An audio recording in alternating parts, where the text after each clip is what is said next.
ఇక డీటెయిల్స్ చూస్తే మొయినాబాద్ డ్రగ్స్ కేసులో బీఆర్ఎస్ టీడీపీతో పాటు కాంగ్రెస్ మాజీ ఎమ్మెల్యే సంచలన విషయాలు వెలుగులోకి వచ్చాయి.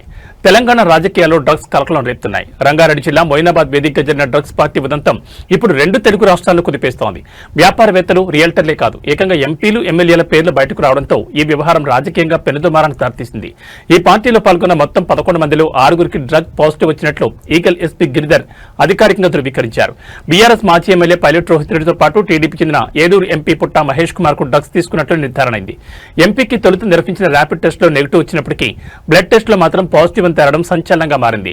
పోలీసుల ప్రాథమిక విచారణలో షాకింగ్ విషయాలు వెలుగు చూశాయి. ఈ పార్టీ కోసం సిమ్లా నుంచి కొకైన్ ప్రత్యేకంగా రప్పించినట్లు ఎస్పీ వెల్లడించారు.